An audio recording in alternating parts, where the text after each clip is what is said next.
बंगाल असम में पहले चरण के लिए आज थम जाएगा प्रचार। सभी दल आज दोनों राज्यों में झोंकेंगे पूरी ताकत। पहले चरण में बंगाल में 30 और असम की 47 सीटों पर होगा मतदान। दोनों राज्यों में 27 मार्च को डाले जाएंगे वोट। 2 मई को वोटों की गिनती। बंगाल चुनाव में अभिनेता मिथुन चक्रवर्ती का प्रचार। बांकुरा में बीजेपी उम्मीदवार के पक्ष में किया रोड शो। सैकड़ों की संख्या में जुटे समर्थक। मिथुन ने दावा किया है कि चुनावों में बीजेपी की होगी जीत। राजनाथ सिंह हुगली, बांकुरा, 24 साउथ परगना में जनसभा करेंगे और यूपी के सीएम योगी आदित्यनाथ की नंदीग्राम और वेस्ट मेदिनीपुर, 24 दक्षिण परगना में रैली।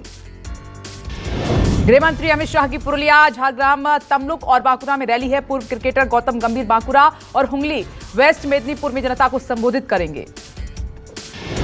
साउथ 24 परगना में सीएम ममता बनर्जी ने की रैली। कहा कि तीसरी बार सत्ता में आएगी टीएमसी, चुनावों में बीजेपी को मिलेगा करारा जवाब।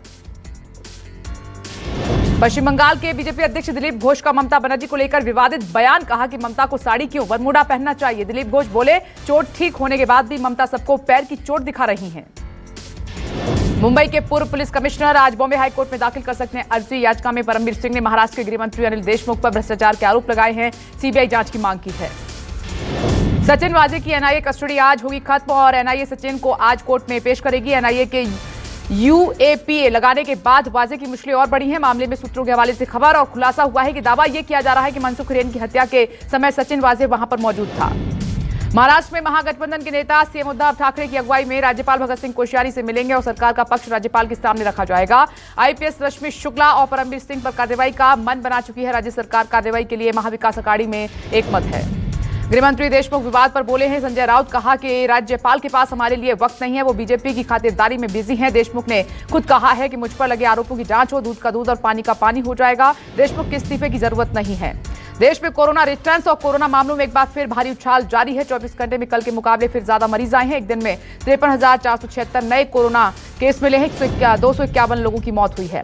ताजा आंकड़ों के मुताबिक अब देश में कोरोना के कुल मामले बढ़कर 1,17,00,000 के पार हुए और अब तक 1,60,692 लोगों की कोरोना की वजह से जान गई। देश में अब एक्टिव केस की संख्या बढ़कर 3,95,192 हुई है। महाराष्ट्र में कोरोना का कहर लगातार जारी है। 24 घंटे में सामने आए 31,855 नए केस, 95 लोगों की जान चली गई। 25 लाख के पार हुई मरीजों की संख्या। मुंबई में कोरोना का खतरनाक रिकॉर्ड। पहली बार दिन में कोरोना के 5,185 नए मामले मिले हैं।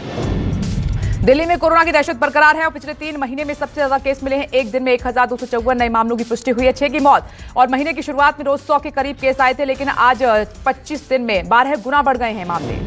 मध्य प्रदेश में भी पैर पसार रहा है कोरोना। राज्य के 4 शहरों में हर संडे को लॉकडाउन का ऐलान। रतलाम, बैतूल, छिंदवाड़ा और खरगोन में हर रविवार को रहेगा लॉकडाउन।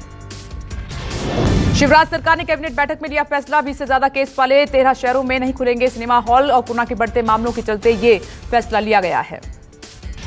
कोरोना वैक्सीनेशन अभियान के मद्देनजर गुजरात में तैयारियां तेज हुई। 1 अप्रैल से 45 साल की उम्र के लोगों को भी वैक्सीन दी जाएगी। गुजरात में अब तक 9 विधायक पॉजिटिव और यूवी लाइट से विधानसभा को किया जा रहा है वायरस फ्री। कोरोना की दूसरी लहर। सरकार ने एस्ट्राजेनेका कोविशील्ड के निर्यात पर अगले आदेश तक रोक लगाई है। दुनिया में बढ़ते कोरोना को देखते हुए भारत ने अब तक करीब 76 देशों में वैक्सीन की 6 करोड़ से ज्यादा डोज भेजी हैं। गुजरात के अहमदाबाद में फूटा कोरोना बम। ओल्ड एज होम में रह रहे 55 बुजुर्ग कोरोना पॉजिटिव पाए गए हैं। बताया जा रहा है कि पिछले 1 साल में इन बुजुर्गों को उनके परिवार से कोई देखने तक नहीं आया है। कोरोना केस को देखते हुए महाराष्ट्र के नांदेड़ और बीड जिले में रात 12 बजे से शुरू हुआ लॉकडाउन और 4 अप्रैल तक जारी रहेगी पाबंदी। पेट्रोल डीजल के दाम में कटौती। लगातार दूसरे दिन घटे पेट्रोल डीजल के दाम और पेट्रोल की कीमत 21 पैसे तो डीजल 20 पैसे प्रति लीटर कम हुआ है। और दिल्ली में पेट्रोल की कीमत घटकर 90 रुपए 78 पैसे हुई है। डीजल का दाम हुआ 81 रुपए 10 पैसे प्रति लीटर।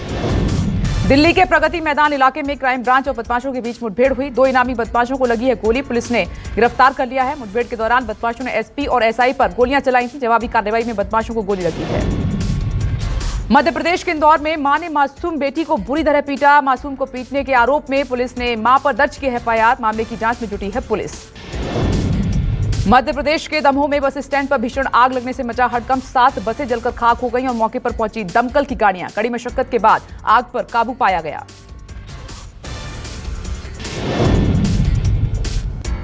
और यूपी के मुजफ्फरनगर में निकाह के नाम पर महिला के साथ 1 साल तक गैंगरेप किया गया है। 4 माह की गर्भवती होने पर महिला को छोड़ा और पीड़ित ने लगाई है अब मदद की गुहार।